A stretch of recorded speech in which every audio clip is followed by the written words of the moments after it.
Hello friends, കാറ്റത്തെ കിളിക്കൂടിലേക്ക് എല്ലാവർക്കും സ്വാഗതം. സത്യങ്ങൾ അറിഞ്ഞ നിധിക്ക് ആകെ ഒരു വിഷമമായി കേട്ടോ. കാരണം ബർത്ത്ഡേ ഫംഗ്ഷന് എല്ലാം ഒരുക്കി വച്ചിട്ടുണ്ടെങ്കിലും മനസ്സിനൊരു സന്തോഷമില്ലാത്ത കാരണം മുഖം അത് കാണിക്കുകയാണ്. അപ്പം തന്നെ നമ്മുടെ സുധീഷ് ചോദിക്കാണ്ട് സുമേഷും ചോദിക്കുകയാണ്, എന്താ മോളെ, എന്തെങ്കിലും പ്രശ്നമുണ്ടോ നിനക്ക് വിഷമം എന്തെങ്കിലും ഉണ്ടോ, മുഖം എന്താ വല്ലാണ്ടിരിക്കുന്നത്? ഏയ് ഒന്നുമില്ല സുമേഷ് ഏട്ടാ, ഒരു കുഴപ്പമില്ല. എന്നാൽ നമുക്ക് ഇന്നത്തെ ഇത്രയും ആഘോഷവും ഇതൊക്കെ കണ്ടിട്ടും നിധിക്ക് എന്തോ പോലെയാണല്ലോ, എന്താ ഇവളിങ്ങനെ നിൽക്കുന്നത് എന്ന് സുധീഷും ചിന്തിക്കുകയാണ് കേട്ടോ. ആ സമയത്ത് നമ്മുടെ നീതുവിനെയും കൂട്ടി ഹരീഷ് വരികയാണ്. അത് കാണുമ്പോൾ നമ്മളെ സുധീഷിന് ഭയങ്കരമായിട്ട് സന്തോഷമാവാണ് കേട്ടോ. നീതു അവിടെ വന്നിരിക്കുമ്പോൾ തന്നെ ഇച്ചിരി പായസമൊക്കെ കൊണ്ട് സുമേഷ് കൊടുക്കുകയാണ് കേട്ടോ. എന്നിട്ട് സുമേഷ് ചോദിക്കുന്നുണ്ട്, മോളെ നീ ഇങ്ങോട്ട് വന്ന കാര്യം വീട്ടിൽ എല്ലാവരും അറിഞ്ഞോ, പറഞ്ഞിട്ടാണോ വന്നത്? ഇല്ല, ഞാൻ പറഞ്ഞിട്ടൊന്നുമല്ല വന്നത്. അത് എന്താ മോളെ അങ്ങനെ പറഞ്ഞു കഴിഞ്ഞാൽ അടി ഉറപ്പാണല്ലോ, എന്തിനാ നീ ഇങ്ങനെ തല്ലുകൊള്ളുന്നതെന്ന് ചോദിക്കട്ടോ. സാരമില്ല, ഹരീഷിൻ്റെ വീട്ടിൽ വരുമ്പോഴും ഹരീഷിൻ്റെ കാര്യം പറയുമ്പോഴൊക്കെ ഇഷ്ടം പോലെ തല്ല് കിട്ടാറുണ്ട്. ഇനിയിപ്പോൾ ഇവിടുന്ന് പോയി കഴിയുമ്പോൾ ഇവിടെയാണ് വന്നതെന്ന് അറിഞ്ഞു കഴിഞ്ഞാൽ അതിനും കിട്ടും തല്ല്.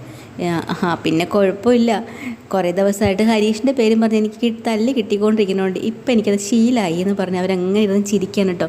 നിധിയുടെ മുഖം അങ്ങോട്ട് തെളിയുന്നേ ഇല്ല. എല്ലാം കണ്ടിട്ടും കേട്ടും വല്ലാത്തൊരു ദേഷ്യം തന്നെയാണ്. കുറച്ച് കഴിയുമ്പോൾ നമ്മുടെ സുമേഷ് ജോലി ചെയ്യുന്നതിൻ്റെ അവിടുത്തെ ഭായി ഉണ്ടല്ലോ, ഭായിയും ഭായിയുടെ സഹോദരിയും കൂടെ വന്നിട്ടുണ്ട് കേട്ടോ, ആ ബംഗാളികൾ. അപ്പോൾ അവർ വന്നെന്ന് സംസാരിക്കുക, അവരും ഗിഫ്റ്റൊക്കെ കൊണ്ട് കൊടുക്കുന്നുണ്ട്. ഇതൊക്കെ എന്തിനാണെന്ന് നിധി ചോദിക്കുകയാണ് കേട്ടോ. അതൊന്നും സാരമില്ല, നമ്മുടെ സന്തോഷത്തിന് വേണ്ടിയിട്ടാണെന്ന് പറയുകയാണെങ്കിൽ എല്ലാവർക്കും പായസമൊക്കെ കൊടുക്കുകയാണ്. നിതീഷാണെങ്കിൽ എന്താ പതിയെ സുമേഷിൻ്റെ അടുത്തേക്ക് വന്നിട്ട് പറയുകയാണേ, അതെ എല്ലാവരും അവരവരുടെ ഗേൾഫ്രണ്ടിനെയും കൊണ്ടാണല്ലോ വന്നിരിക്കുന്നത്. സുധീഷ് ചേട്ടനാണെങ്കിൽ നിധി ചേച്ചിയുണ്ട്, ഹരീഷ് ചേട്ടനാണെങ്കിൽ ദേ നീതു ചേച്ചിയുണ്ട്, പിന്നെ സുമേഷ് ചേട്ടാ എന്നും പറഞ്ഞൊരു കളിയാക്കുക കേട്ടോ. ഇനിയിപ്പോൾ ഞാനും അടുത്ത വർഷം ആയിക്കോട്ടെ, ഞാനും ഒരു ഗേൾഫ്രണ്ടിനെയും കൊണ്ട് ഇങ്ങോട്ട് വരും. എടാ നിന്നെ ഞാൻ അടിച്ചിപ്പോൾ ശരിയാക്കും കേട്ടോ. ഈ വന്നിരിക്കുന്നതേ അവൾ എൻ്റെ സഹോദരിയെ പോലെ ഞാൻ കാണുന്നത്, അനാവശ്യം പറഞ്ഞാൽ ചെറുക്കാൻ ഞാൻ വെച്ചിട്ടുണ്ട്. ഗേൾഫ്രണ്ടിനെയും കൊണ്ട് നീ ഇങ്ങോട്ട് വാ എന്നും പറഞ്ഞ് സുധീഷിന് നല്ല താക്കീത് കൊടുക്കുകയാണ് കേട്ടോ. അവരൊക്കെ യാത്ര പറഞ്ഞ് പോകാൻ ഇറങ്ങുകയാണ്. അപ്പോൾ ഹരീഷ് പറയുന്നുണ്ട്, നീതു നിന്നെ ഞാൻ വിളിച്ചുകൊണ്ട് വന്നതുപോലെ തന്നെ കൊണ്ട് വിട്ടോളാം. വേണ്ട, ഇനിയിപ്പോൾ ഇവരൊക്കെ ഉണ്ടല്ലോ അങ്ങോട്ട് വരാനായിട്ട്, ഇവരുടെ കൂടെ ഞാൻ നടന്ന് പൊക്കോളാം. എന്നാൽ പിന്നെ അങ്ങനെ ആവട്ടെ എന്ന് പറഞ്ഞാൽ അവർ ഇറങ്ങാം കേട്ടോ. ആ സമയത്ത് ഇത് നേരെ അകത്തേക്ക് കയറി ചെല്ലുകയാണ്. അതെല്ലാം കഴിഞ്ഞിട്ട് സുധീഷും നമ്മുടെ ഹരീഷും നികേഷും കൂടെ പുറത്ത് വന്നിരുന്ന് സംസാരിക്കും കേട്ടോ. എന്തായാലും അവൾക്ക് വലിയ ഇഷ്ടമായിട്ടുണ്ടാവും ഞാൻ ഇങ്ങനെയൊക്കെ സർപ്രൈസ് കൊടുത്തത്. ഇന്ന് എന്തെല്ലാം സർപ്രൈസാണ് ഞാൻ നിധിക്ക് വേണ്ടി കൊടുത്തത്, എനിക്ക് ഭയങ്കര സന്തോഷമാവുണ്ടെന്ന് പറഞ്ഞാൽ അവരിങ്ങനെ പറഞ്ഞ് രസിക്കാൻ കേട്ടോ. എന്നിട്ടും സുധീഷ് വീണ്ടും പറയാം, ഇനി എനിക്ക് അവളെ രാത്രി ഒന്ന് നൈറ്റ് ഡ്രൈവിന് വേണ്ടി ഒന്ന് കൊണ്ടുപോകണമെന്ന് ആഗ്രഹമുണ്ട്, മിക്കവാറും ഞാൻ കൊണ്ടുപോകും, നോക്കിക്കോ ഇന്ന് എന്നൊക്കെ പറഞ്ഞിങ്ങനെ സ്വപ്നം കാണാം കേട്ടോ. അവർ സങ്കല്പിക്കുകയാണ്, ആഗ്രഹങ്ങളെല്ലാം സഹോദരങ്ങളോട് പറയുകയും ചെയ്യാൻ കേട്ടോ. എന്തായാലും അങ്ങനെ സംസാരിച്ചു കൊടുക്കുന്ന സമയത്ത് നിധി പുറത്തേക്ക് ഇറങ്ങി വന്നിട്ട് പറയാം, സുധീഷേ നമുക്കൊന്ന് പുറത്ത് പോയാലോ എന്ന്. അയ്യോ, വിചാരിച്ച കാര്യം തന്നെ നിധി അത് പറഞ്ഞല്ലോ, അതും കൂടെ കേട്ട് ഭയങ്കര സന്തോഷമായി. സുധീഷ് ശരി, അതിനെന്താ പോവാമല്ലോ, നമുക്ക് ഏത് വണ്ടി പോവാം, എൻ്റെ വണ്ടി തന്നെ പോവാം, ഞാൻ തന്നെ ഓടിച്ചോളാം എന്നും പറഞ്ഞ് താക്കോലും എടുത്ത് വരണം കേട്ടോ. നിധി ആ സ്പോട്ടിൽ തന്നെ സുധീഷിനെയും കൊണ്ട് പോവാണ്. അപ്പം സഹോദരങ്ങളോട് പറയാ, കണ്ടടാ ഞാൻ മനസ്സിൽ കണ്ടില്ലേ, അതിപ്പോൾ തന്നെ നടന്നത് കണ്ട, അതേപോലെ ഓരോന്നും നടക്കും. ഇപ്പോൾ ഈ പോണ വഴിക്ക് ഞാൻ ഉറപ്പായിട്ട് എൻ്റെ മനസ്സിലെ ഇഷ്ടം അവളോട് പറയും. നടക്കട്ടെ എന്ന് പറഞ്ഞാൽ അവർ ആശംസിച്ച് വിടുകയാണ് കേട്ടോ.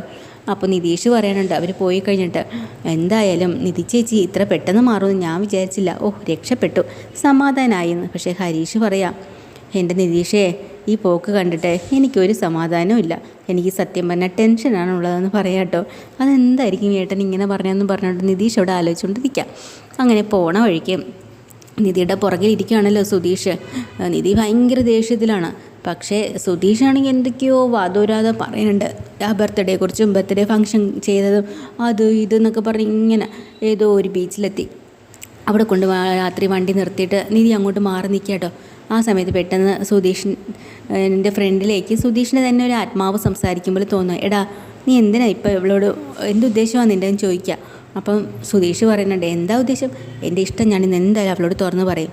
എടാ മുമ്പൊരിക്കൽ ഇതുപോലെ ഒരു ബീച്ചിൽ വന്നിട്ട് നീ നാണം കെട്ട് പോയതല്ലേ, പിന്നെ വീണ്ടും അത് അന്നത്തെ കാര്യമില്ലേ, ഇന്ന് അങ്ങനെയല്ല, ഞാൻ പറയും, നടക്കുമോ?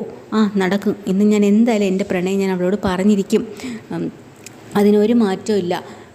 നമുക്ക് നോക്കാം, അത് വേണോ, ഒന്നുകൂടെ ആലോചിച്ചൂടെ എന്നൊക്കെ ചോദിക്കട്ടെ. ഒന്നും ആലോചിക്കാനില്ല, ഞാൻ ഉറപ്പായിട്ടും ഞാൻ നടത്തിയിരിക്കുന്നു പറയാം. അത് കഴിഞ്ഞ് നിധിയുടെ പുറകെ അങ്ങനെ ചെന്നിട്ട് രണ്ടും കൽപ്പിച്ച് നിധിന്ന് വിളിക്കാം കേട്ടോ. അപ്പം നിധി തിരിഞ്ഞ് നോക്കുമ്പോഴത്തേക്ക് നമ്മുടെ സുധീഷിൻ്റെ മനസ്സിൽ പെട്ടെന്ന് ഓർമ്മകളും ചിന്തകളും ആണല്ലോ. ഒരു പൂ കൊടുക്കുന്നു, will you marry please marry me എന്നൊക്കെ പറയുന്നുണ്ട്. ഇതൊക്കെ ഇങ്ങനെ സ്വപ്നത്തിൽ കാണാനാണ്. എന്നിട്ടാണ് ചെന്ന് നിധിയെ വിളിക്കുന്നത്. നിധിയോട് പറയാം, നിധി എനിക്കൊരു കാര്യം സുധീഷിനോട് പറയാനുണ്ട്. നിധി പറഞ്ഞോ. അല്ല, സുധീഷിന് എന്തോ പറയാനുണ്ടെന്ന് പറഞ്ഞല്ലോ. അല്ല, ലേഡീസ് ഫസ്റ്റ് എന്നല്ലേ. അപ്പോൾ നിധി എന്നെ ആദ്യം പറ. അങ്ങനൊന്നും കുഴപ്പമില്ല, സുധീഷ് പറ, എന്നിട്ടേ ഞാൻ പറയാനുള്ളൂ. അപ്പോൾ സുധീഷ് എന്തായാലും പറയാൻ തീരുമാനിച്ചിട്ട്, അത് വേറൊന്നുമല്ല നിധി, എനിക്ക് നിധിയെ ഒരുപാട് ഇഷ്ടമാണ് കേട്ടോ.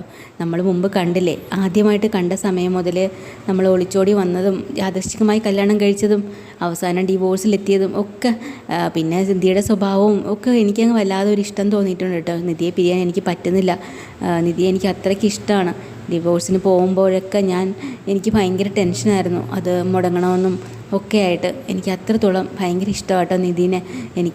നിധി പക്ഷേ എന്നെ അങ്ങനെയല്ല കാണുന്നതെന്ന് എനിക്ക് മനസ്സിലായി. പക്ഷേ എനിക്ക് അങ്ങനെയല്ല നിധിയെ, ഞാൻ എൻ്റെ സ്വന്തം ഭാര്യയായിട്ട് തന്നെയാണ് ഞാൻ മനസ്സിൽ കൊണ്ട് നടക്കുന്നത് എന്നൊക്കെ അങ്ങ് സുധീഷ് തുറന്ന് പറയുന്നുണ്ട് കേട്ടോ. പാവം നിധിയാണെങ്കിൽ ഭയങ്കര ദേഷ്യത്തിലാണ് സുധീഷിനോട്. ഒരല്പം പോലും സ്നേഹം കാണിക്കാതെ ചവിട്ടി തേക്കും പോലെ ഉറപ്പിച്ച് പറയുന്നുണ്ട്, എനിക്ക് അങ്ങനെ കാണാൻ കഴിയില്ല, ഞാൻ നിങ്ങളെ സ്നേഹിച്ചിട്ടില്ല.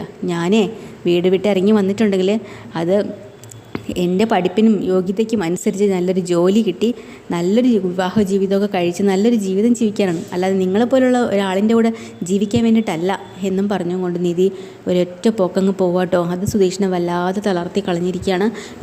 ഡീറ്റെയിൽഡ് എപ്പിസോഡുമായി വീണ്ടും വരാം. ചാനൽ ഇഷ്ടമായി ലൈക്ക് ചെയ്യുക, സബ്സ്ക്രൈബ് ചെയ്യുക. താങ്ക്